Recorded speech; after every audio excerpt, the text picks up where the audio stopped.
Pricing. That is the topic for today. It's one of the hardest parts of running a business because if you go too low, you barely make a profit. If you go too high, you worry no one will buy. In this episode of the No-fluff Founder, I'm breaking down how to price your products or services so you're not just covering your costs, but actually making money and still offering value your customers will love. Let's start with breaking it down, starting off with your costs. So before you can even think about setting a price, you need to know exactly what it's going to cost you to deliver your product or service. This will include materials, packaging, postage, your time, software, even hardware that you're using, and anything else that goes into getting your offer to your customer. So get clear on your numbers. It is the foundation for profitable pricing. Number two, really important. Don't forget to pay yourself. So a huge mistake I see, and I've also made myself, is pricing based on costs alone and not paying yourself for your time. Biggie. I still don't do that because I'm still reinvesting, but it plays such an important part.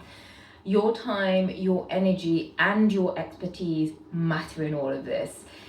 Build in a fair margin so you're not just breaking even, you're running a business, not a charity. Number three, research the market, but do not copy it.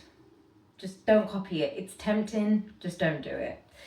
Look at what others in your niche are currently charging. It gives you a bit of a ballpark figure, but don't blindly copy their prices. You don't know their costs or their strategies or their goals. Use competitive pricing to position yourself in that market. Are you offering a luxury feel, or are you doing a budget friendly alternative? Your pricing should reflect the value that you're bringing. Number four, pricing psychology basics. This is super important. It doesn't matter whether you're a product based or a service based, this segment is really important. So people don't always buy based on price, they buy based on perceived value. Keyword, perceived value here. So that's why one person will pay £3 for a pair of socks and another will happily pay £15.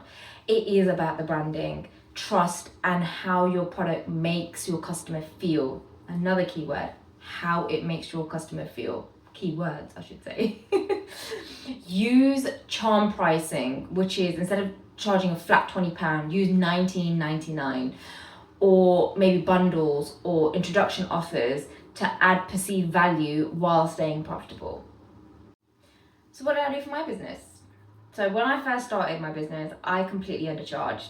I was really scared people wouldn't buy if it wasn't cheap. There were so many other equivalents out there or alternatives out there where they would either charging lower but also a lot more higher.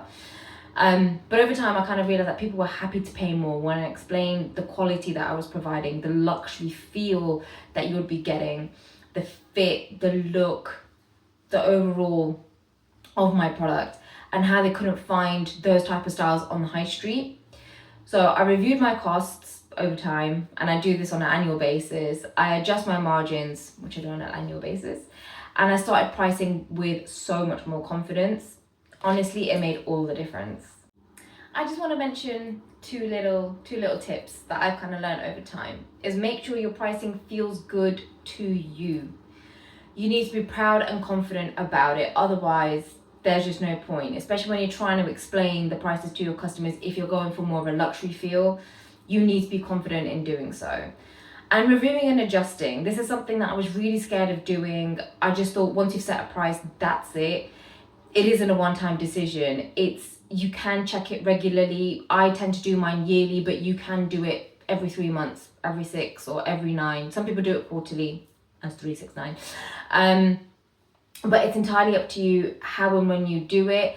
Check in regularly as well, just because costs can change. I know mine have, from when I first started to now, in terms of customs coming through when I'm ordering from the EU now, how much postage is increasing year by year. So it's just dip into that every so often because costs are going to be rising, but it's one of the things that's kind of inevitable.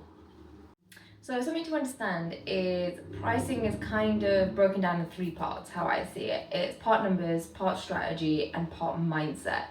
But when you get it right, you stop feeling like you're hustling for pennies, honestly, and start building a real sustainable business.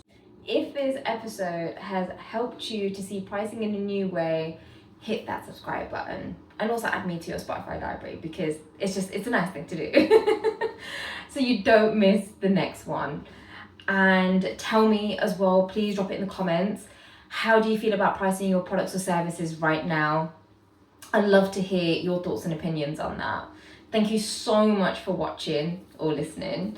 This is the No Filter Founder, and I'll see you in the next one.